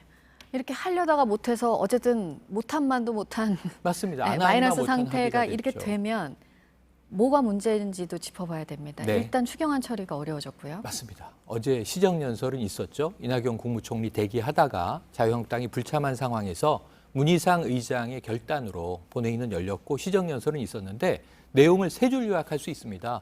지금 경기 침체 우려 그리고 이제 국민들의 안전 이런 문제에 신속 대응하는 것이 국가의 책무이다. 그런데 결국 이 국가의 책무를 이행하려니 재정이 필요하다. 추경을 좀 통과시켜 달라. 이 읍소였거든요. 그런데 그 부분에 있어서 이제 아무런 피드백이 없는 상황이 돼버렸습니다. 자유한국당의 참여 없이는 예결특위가 열리지도 못합니다. 위원장 자리도 결국은 새로 구성돼야 되는데 자유한국당의 몫이고요. 그렇게 됐기 때문에 이제 추경 처리는 어렵다고 보여지는데 어제 나경원 원내대표의 그 합의안을 보면 3당 합의안을 보면 추경 처리 중에서도 우선은 좀 이 산불이라든가 지진이라든가 미세먼지와 관련된 재해 추경을 우선 처리하기로 합의를 했어요. 하지만 나머지는 병행해서 보기로 했는데 이제는 재해 추경조차도 낙관하기 어려운 상황으로 흘러가고 있습니다. 네. 어제 자유한국당 의원총회에 들어가서 이제 네. 자유한국당 의원들이 반발을 한 그 부분 네. 합의문 가운데 예. 그거에 대해서는 어떻게 보세요? 그 대목들을 보면 뭐 자유한국당 일부 의원들은 반발할 수 있습니다. 그냥 뭉뚱그려서 한마디로 하면 우리가 얻은 게 뭐냐예요. 근데 여기서 제가 역질문을 좀 자유한국당 의원들께 드리고 싶은 것이 어제 합의했다가 추인이 부결되면서 국민들이 얻은 게 뭐냐. 국회의원이라면 전 이 질문을 먼저 던져야 될 것 같아요. 네. 지금까지 기다리고 있던 이 국민들이 얻은 것이 뭐냐. 그런데 자유한국당 의원들이 짚은 것은 5.18 진상규명특별법이나 원자력안전위원회 설치 운영에 관한 법률 같은 것은 왜 안 넣어도 되는 쓸데없는 것을 넣느냐고요. 핵심은 뭐냐면 패스트트랙 파행에 대해서 이인영 민주당 원내대표가 사과를 했거든요. 깊은 유감을 표명한다. 사실상 사과를 했는데 이 부분에 대해서 확실한 사과를 얻어내지 못했다. 그리고 패스트트랙에 올라가 있는 3법, 이거 자유한국당이 이제 문제를 크게 제기하고 있는 건데 이것을 합의 정신에 따라 처리하기로 한다. 이게 문구예요. 근데 합의 처리하기로 한다 이렇게 받아와도 민주당을 못 믿겠는데 정신이라는 표현이 들어가서 매우 모호한 문구 아니냐. 구속력이 없는 합의문이다. 이런 거는 일리가 있다고 봐요. 이런 것을 가지고 이제 문제 제기는 할 수 있으나 그럼에도 불구하고 이 지난한 파행 과정에서 간신히 원내대표가 얻어온 합의문을 찢어버린 셈이 됐으니까 자유한국당 내에서 어제 강한 거부감이 컸다고 합니다. 이 정의당이 한마디 논평을 했거든요. 네. 자유한국당 112명 의원 중에 그럼 국회를 정상화하자는 의원은 단 한 명도 없단 말입니까? 이렇게 이야기했는데 저는 반대 의견이 있으면 국회로 돌아가자. 찬성 의견도 있어야 되잖아요. 어제 의사 발언한 10명의 의원은 모두 다 강하게 성토 일색이었습니다. 네. 나경원 원내대표 얘기도 네. 안 할 수가 없는 게 합의문을 써왔는데 그걸 가지고 가니까 반발을 네. 했단 말이죠. 맞습니다. 네. 그러니까 이제 이 면이 구겨졌다. 이렇게 표현할 수 있겠고요. 나경원 리더십의 침몰이다. 이런 표현도 나옵니다. 상당히 이 원내대표 리더십에 타격을 받은 게 사실이고요. 과거에 지금 민주당이 이 야당 시절에 박영선 원내대표가 세월호 특별법 때문에 똑같은 상황에 직면했었습니다. 또 정우택 의원도 원내대표 시절에 유사한 상황에 직면했었는데요. 이것 때문에 불신임으로 이 원내대표직을 사임하는 경우도 왕왕 있었습니다. 그래서 지금 나경원 원내대표 사임설도 어제 다뤄졌는데요. 그런데 이제 내부의 의견들은 불신임은 아니다. 네. 나경원 원내대표 네. 불신임하는 건 아니라고 강하게 이야기를 하면서 다만 어제 합의는 받아들일 수 없었다고 이야기하는데 그럼에도 불구하고 이면적인 목소리는 나경원 원내대표 그동안 장애 집회 때마다 나서서 얼굴 내밀고 스포트라이트 다 받고 큰 소리 치지 않았느냐. 그런데 결국 이 여당하고의 협상은 이렇게 엉터리로 해오고 그럼 리더십을 신뢰할 수 없다라는 이야기도 적잖이 나오거든요. 네. 여기에 대해서 어제 이제 이 분석 기사들을 종합을 해보면 사실 황교안 리더십이 나경원 리더십을 눌렀다. 이런 표현들도 나오고 있어서 지금 원외 당권, 원외 당대표인 황교안 대표와 그 측근이 사실상 이 어제 합의를 무산시킨 것 아니냐 이런 추정과 분석도 나오고 있는 것이 사실입니다. 네. 바로 그런 점에서 이제 앞으로를 예상해 볼 수 있는 네. 게 이것도 국회 정상화를 어둡게 만드는 부분인데 네. 나경원 원내대표가 이제 합의문을 가지고 가서 의원들을 만족시켜야 되잖아요. 네. 그러려면 앞으로 여당과 협상을 하는 과정에서 그러니까 말하자면 더 세게 나올 수 있다는 더 거죠. 강하게 나오겠죠. 네. 나경원 리더십을 회복하기 위해서 나경원 원내대표는 더 강하게 나와야 되고 여당으로부터 더 많은 걸 얻어가야 그럼 어제 상황이 무마가 될 텐데 문제는 지금 여야를 포함해서 나머지 4당은 어제 상당히 분노했습니다. 이인영 원내대표 모습 아까 나왔습니다. 무슨 얘기를 했냐면 국민 여망을 배반한 것이다 이런 얘기를 했고요. 바른미래당은 그래도 자유한국당 없이 국회는 어렵지 이렇게 이야기하는 입장에도 불구하고 자유한국당의 속내가 드러났다. 국회 정상화에 반대하는 게 자유한국당의 속내 아니냐 이런 얘기를 했고요. 민주평화당은 국정농단을 넘어서 국회농단까지 하고 있다. 사실 농단 맞습니다. 어제 하기로 했다 안 한 거기 때문에 국민 입장에서는. 정의당은 아까 말씀드린 대로 세비 받으면서 놀지 말고 그냥 총사퇴해라. 집에 가서 쉬시오 이런 얘기가 나왔고요. 그리고 이제 민주평화당 국회농단 이야기. 정의당에서는 사실상 어제 이야기에 대해서 쓴소리가 많이 나왔는데 네네. 바른미래당까지도 성토일색인 걸 보면 자유한국당의 입지는 상당히 좁아졌고요. 국회 정상화가 되지 않는 책임을 상당히 뒤집어쓰게 된 상황입니다. 네. 이제 이런 상황에서 각 당들이 이제 앞으로의 전략, 계획을 내놓을 겁니다. 그동안 이제 민주당의 전략은 어제도 이 얘기를 했습니다만 자유한국 일단 좀 가동을 시켜서 일을 하다 보면 자유한국당도 이제 자연스럽게 들어오겠다였는데 바뀔 수밖에 없을 것 같고요. 자유한국당 입장이 아예 안 들어온다는 아닙니다. 네. 어제 이전으로 돌아갔는데요. 어제 이전은 뭐냐면 국회를 비패로 하느냐 이런 이야기도 나왔습니다만 추경 안 한다, 예결특위 구성 안 한다, 지금 협조도 안 하는데 하고 싶은 것들이 일부 있습니다. 지금 윤석열 검찰총장 인사청문회 하겠다는 거고요. 그리고 국세청장 청문회도 하겠다는 겁니다. 그리고 북한 어선 문제 요즘에 자유한국당이 집중하고 있죠. 여기에 대한 국정조사 요구하겠다는 것이고요. 일부 관심 있는 이슈에 대한 상임위는 참여하겠다. 하지만 나머지는 참여하지 않겠다. 여기에 대해서 간단한 평가는 학생이 출석을 안 하고 있는데 저 국영수는 듣기 싫고요. 저는 이제 예능만 하겠습니다. 이러면 학생이 평가를 받을 수 있을까요? 국민의 시각을 조금은 더 감안해달라고 네. 자유한국당에 촉구하고 싶은 아침이네요. 알겠습니다. 최영일 시사평론가였습니다. 잘 들었습니다. 고맙습니다. 네, 북한 주민 4명이 탄 어선이 강원도 삼척항으로 들어온 사건을 대응하는 과정에서 군 당국이 받고 있는 이 은폐 의혹들, 이 삼척항으로 들어왔는데 인근에서 발견이 됐다고 한 게 의혹이 시작이었습니다. 삼척항이라고 청와대에는 보고는 했는데 언론 대응 자료에는 국방부와 합참해경이 합의를 해서 인근 이 표현을 쓴 것으로 확인이 됐습니다. 김태영 기자입니다.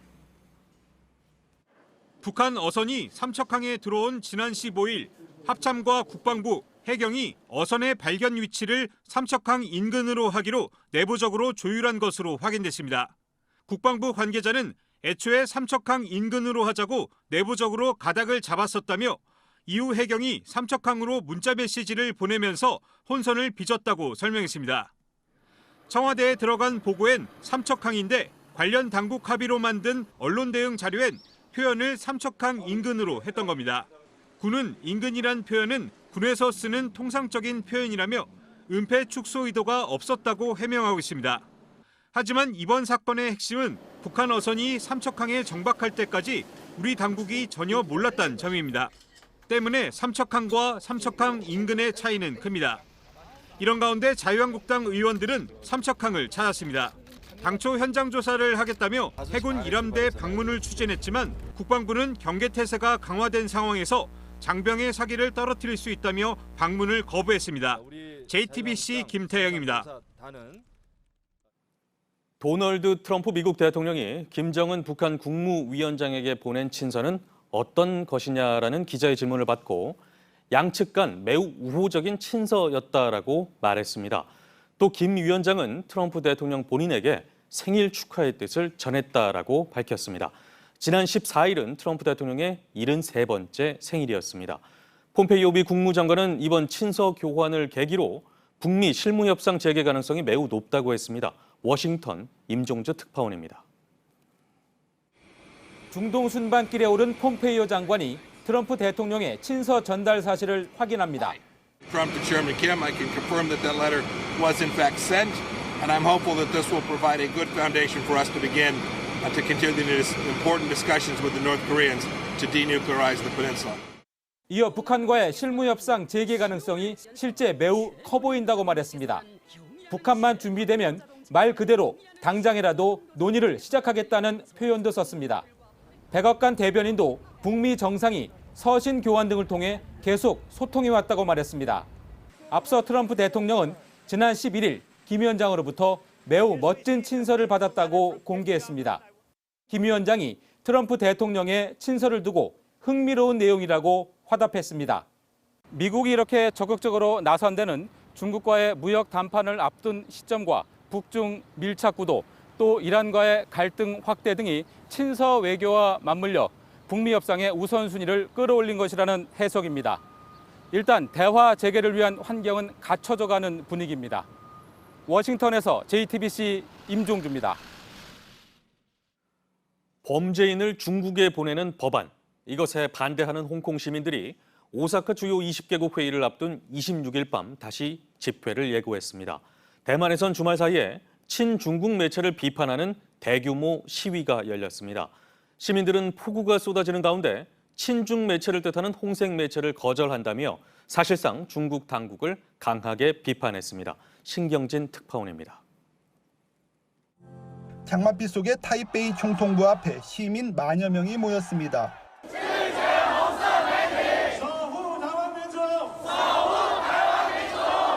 집권 민진당 지지자들이 주최한 친중 매체 반대 시위입니다. 홍콩 충로안 서점의 라민키 점장이 단상에 올랐습니다. 시진핑 주석을 다룬 책을 출판하려다 중국 당국에 연행되기로 했던 라민키는 대만으로 피신해 왔습니다. 其实你们台湾是现在是非常辛苦的，如果将来给大陆统治，你们每一个人可能跟我一样要逃命啊。 중국이 자국의 실정법을 어겼다며 대만이나 홍콩, 마카오 등에 피신한 사람을 언제든 불러들일 수 있다는 경고입니다. 시위대는 중국 시보와 중천방송 등을 친중국 홍색 매체로 규정하고 허가 취소를 요구했습니다. 차잉원 총통도 시위의 지지 입장을 밝혔습니다. 중국 시보는 헌법에 어긋나는 대만 독립을 비판했다고 홍색 매체로 색깔론을 저질한다며 반박했습니다. 내년 1월 총통 선거를 앞둔 대만에서 홍콩의 반중 시위가 새로운 쟁점으로 떠오르고 있습니다. 베이징에서 JTBC 신경진입니다. 요즘 더위가 심상치 않습니다. 어제 전국 곳곳에 폭염특보가 내려졌습니다. 서울의 낮 최고 기온도 31도까지 올랐습니다. 오늘은 더 더울 것이란 예보입니다. 이자연 기자입니다. 양산과 손으로 뜨거운 햇볕을 최대한 막아봅니다. 시장 상인들은 연신 부채질을 합니다. 불판 앞에선 선풍기 바람으로도 달아오른 얼굴을 식히기가 어렵습니다. 여름에는 너무 더우니까 힘들어요. 어제 오전 10시 경기도 광주와 가평에 내려졌던 폭염주의보는 1시간 뒤 대구와 경북으로 확대됐습니다. 서울의 낮 최고 기온은 31도까지 올랐고 경기도 광주의 자동 관측기엔 34.9도가 기록됐습니다. 대전과 춘천은 30도, 대구도 29도까지 올랐습니다. 평년보다 4도가량 높습니다. 오늘은 서울과 강원도까지 폭염주의보가 확대됩니다. 서울과 대전이 32도, 대구는 33도까지 오르는 등 어제보다 더 덥겠습니다. 다만 소나기에 더위가 한풀 꺾이는 곳도 있습니다. 오늘 오후 강원 영서와 경북 내륙 지역에는 많게는 20mm의 비가 내리겠습니다. 기상청은 비 소식이 없는 지역에선 30도를 웃도는 더위가 내일까지 이어질 걸로 내다봤습니다. JTBC 이자연입니다. 우리나라뿐 아니라 유럽도 덥습니다. 이번 주부터 40도를 웃도는 불볕더위가 예보됐습니다. 폭풍과 함께 비도 많이 올 것으로 보입니다. 황예린 기자가 보도합니다. 스페인 대부분 지역에 현지 시간 26일자로 폭염주의보가 내려졌습니다. 에브로 분지 북부 지역은 27일부터 42도가 넘을 것이라고 스페인 기상청은 예보했습니다. 이번 주부터 스페인뿐만 아니라 유럽 전역에서 폭염 수준의 더위가 시작됩니다. 벨기에와 스위스는 35도 안팎, 그리스는 39도까지 수온주가 올라갑니다. 네덜란드는 이미 대부분 지역에 폭염주의보가 내려졌습니다. 독일도 2015년의 최고 기온인 40.3도가 깨질 것으로 예보됐습니다. 영국은 폭염으로 인한 대기 불안정으로 폭풍을 동반한 많은 비가 예상됩니다. 2003년 불볕더위로 15,000여 명이 숨졌던 프랑스도 40도가 웃돌 것으로 보입니다. BBC는 대서양에서 일어난 폭풍과 유럽의 고기압이 만나면서 뜨거운 공기가 들어온 게 원인이라고 분석했습니다. 특히 6월에 이런 무더위가 시작된 건 이례적이라고 영국 익스프레스지는 설명했습니다. 폭염에 따른 인명 및 농작물 피해 우려도 커지고 있습니다. 유럽 각국은 고강도 대책 마련에 나섰습니다. JTBC 황예린입니다.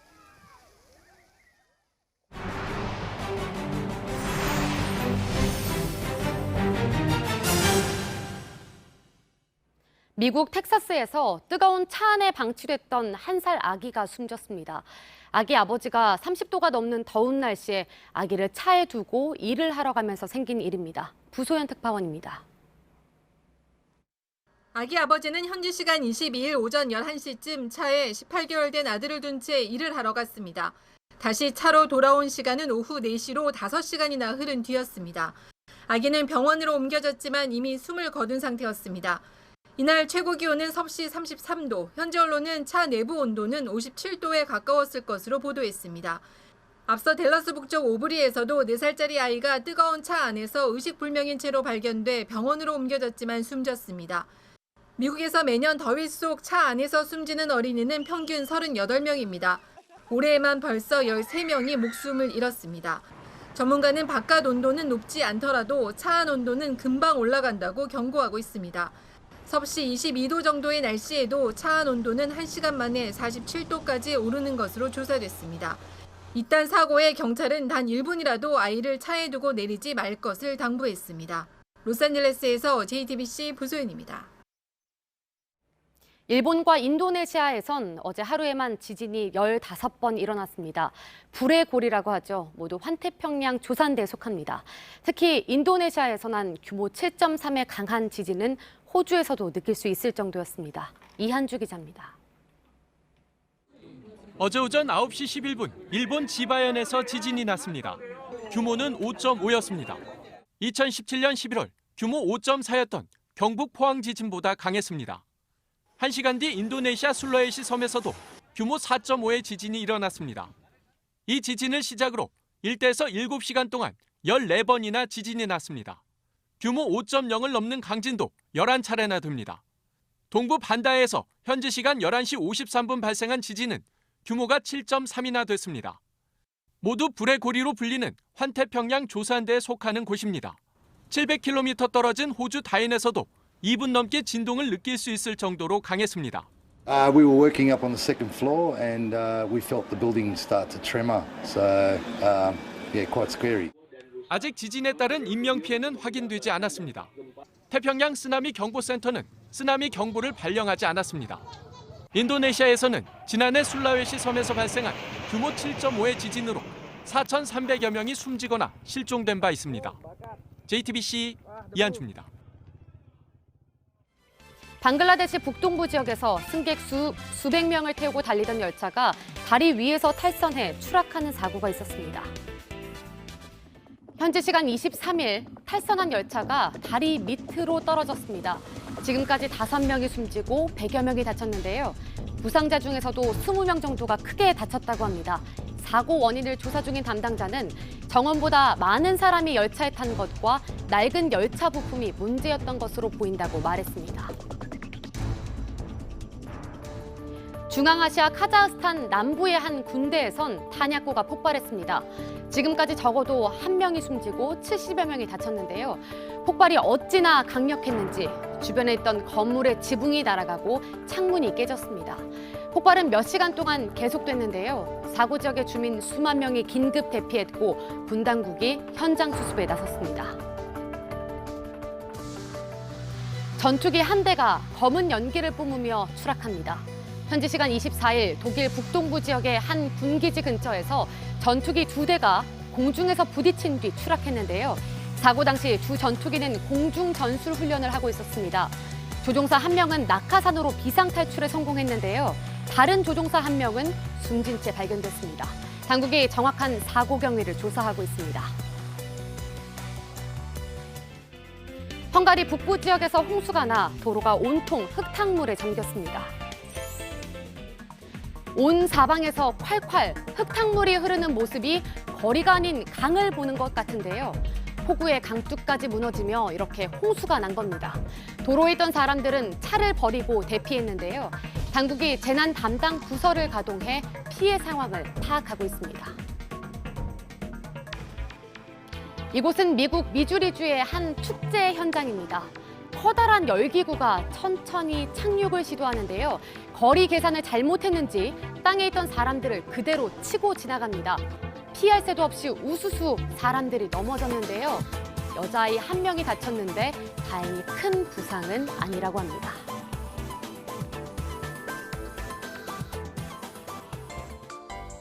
화요일 날씨 키워드입니다. 오늘은 더위 강해져 폭염주의보, 그리고 내일 남부비인데요. 오늘 어제보다 낮 기온 더 오르면서 더위의 기세가 강해지겠습니다. 서울동 수도권과 강원 영서, 경북 지역까지 폭염주의보 확대돼 있습니다.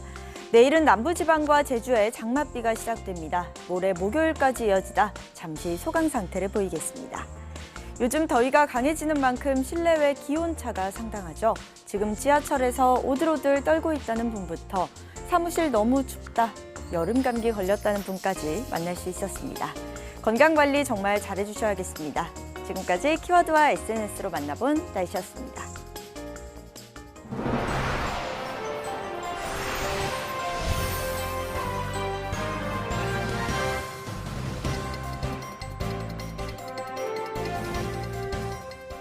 네, 화요일 아침 8시 14분 지나고 있습니다. 얼마 전에 전해드렸던 소식이었는데요. 백화점에서 유명 디자이너 옷을 비싼 돈을 주고 샀는데 알고 보니 중국산 옷의 라벨만 바꾼 것이었다는 소식이었습니다.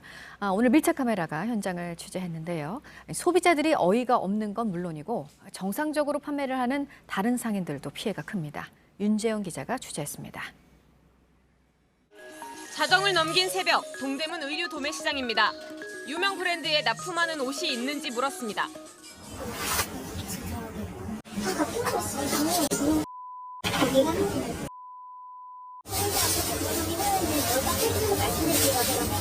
모두 백화점에서 유명 브랜드로 팔린다는 겁니다. 색을 이렇게 붙였으면 여기 브랜드, 이렇게 붙이면 여기 브랜드. 가격 차이는 보통 2배에서 3배 정도 나요. 같은 옷을 브랜드만 바꿔 파는 이른바 브랜드 라벨 가리는 법적으로 규제가 쉽지 않습니다. 결국은 우리는 백화점 물건 비싸게 샀는데 고스란히 피해를 본 거잖아요. 더 큰 문제는 생산 국가까지 바꾸는 불법 원산지 라벨 가리입니다. 중견 디자이너 A씨의 의류 창고입니다. A씨는 이곳에서 동대문에 산 중국산 옷의 라벨을 떼고 자신의 이름을 딴 라벨을 붙였습니다. 백화점에도 입점된 고가의 브랜드였습니다. A씨의 옷을 판 매장은 온라인은 물론 오프라인에서만 12곳에 달합니다. 소비자를 기만하는 행위죠. 원산지나 누가 만들었는지 알아야 소비자도 그거에 대한 가치를 돈으로 저희가 사는 거잖아요. 실제 최근 원산지 불법 라벨 가리가 기승을 부리고 있습니다. 지난 3월에는 중국산 라벨을 자르고 한국산 라벨을 붙인 도매업자들이 무더기로 적발됐습니다. 중국산 표시를 그대로 둔 채 한국산 스티커를 붙인 사례도 있습니다. 동대문 도매시장 한 점포에서 파는 중국산 청바지입니다. 여기 보면 메이드 인 차이나라는 라벨을 확인할 수 있는데요. 그런데 너무 허술하게 붙어 있어서 힘을 조금만 줘서 당기면 떼어낼 수 있습니다. 수입 의류는 국내 세관을 통과하기 위해선 반드시 원산지 라벨을 붙여야 합니다. 하지만 세관 통과 뒤 곧바로 라벨을 떼어버려도 문제가 안 됩니다. 내관상 내가 진열을 하다 보면 띄어버려요. 우리나라 사람들이 인식이 차이나다 하면 중국산이다 하면은 태클을 걸었대요. 이걸 이게 딱 띄어불고 이게 메이드 인 코리아에 있으면은 인정을 한다는 거지.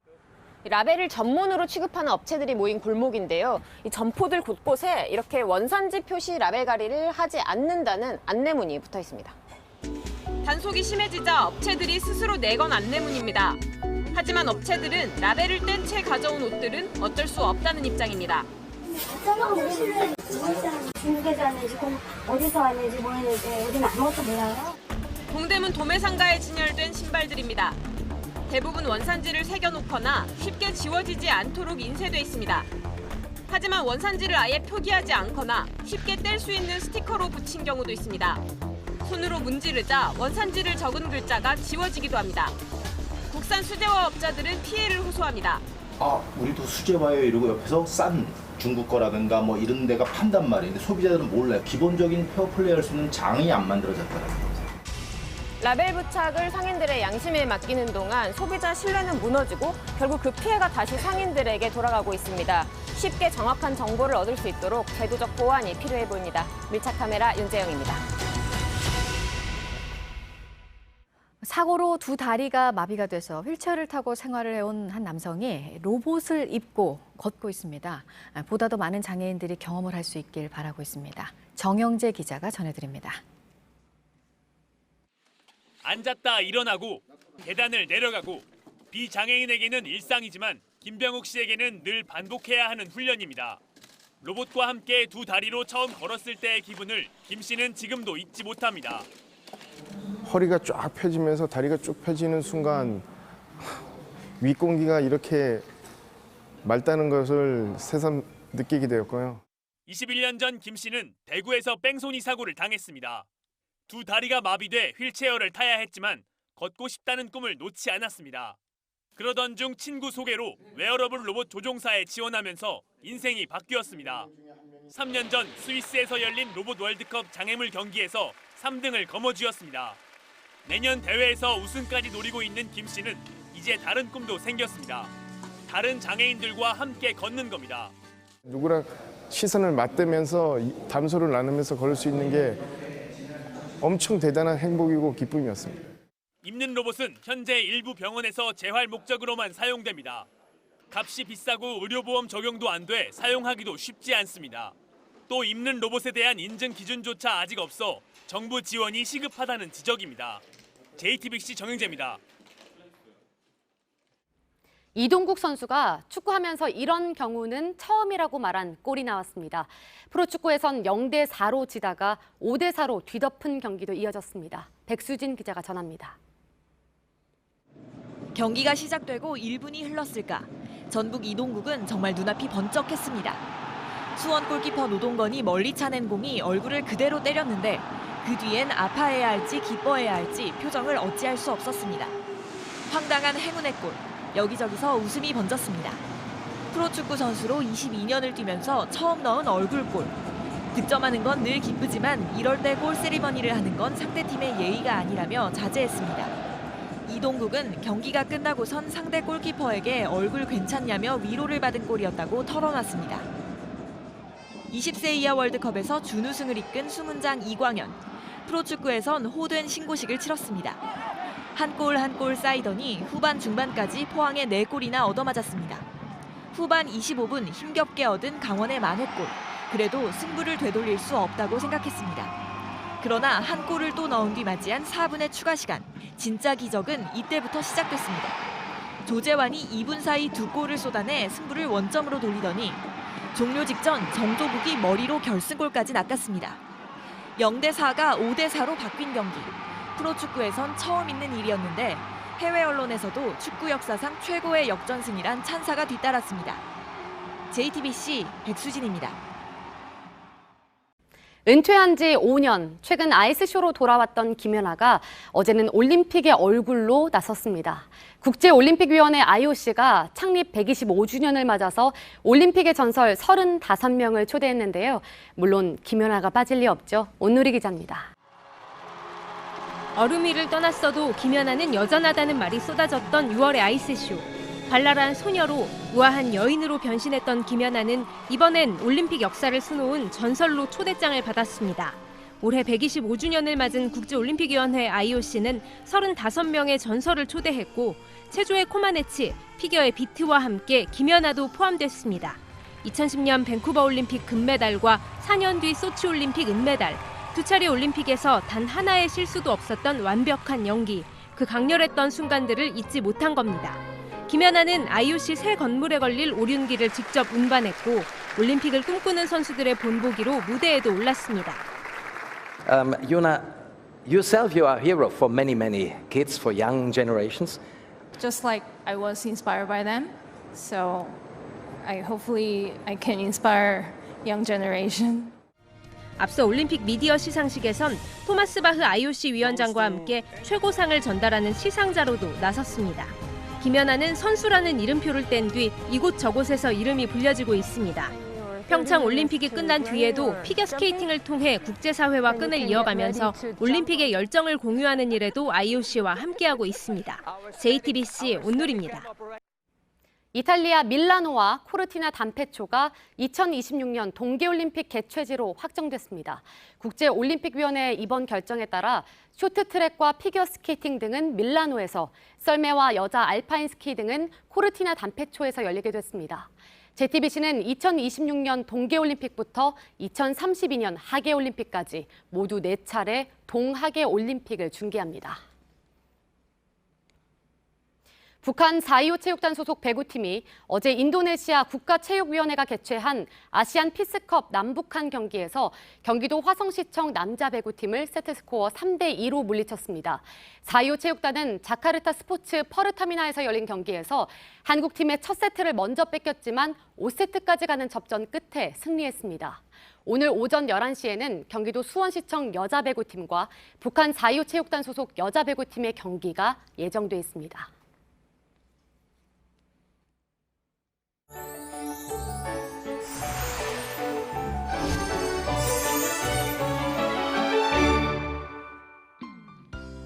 현재 수도권과 강원 영서, 경북 지역까지 폭염주의보 발효 중입니다. 오늘 낮 동안 이 지역을 중심으로 33도 안팎까지 오르며 더위의 기세가 강하겠습니다. 기온도 어제보다 더 높겠는데요. 낮 최고 기온 1, 2도 정도 더 오르면서 온열 질환 발생 가능성도 높겠습니다. 아침까지 서해안을 따라서 안개가 무척 짙겠습니다. 가시거리 1km 미만으로 안전운전 하셔야겠습니다. 오늘 낮 기온은 서울이 32도, 광주 31도, 대구가 33도까지 크게 오르겠습니다.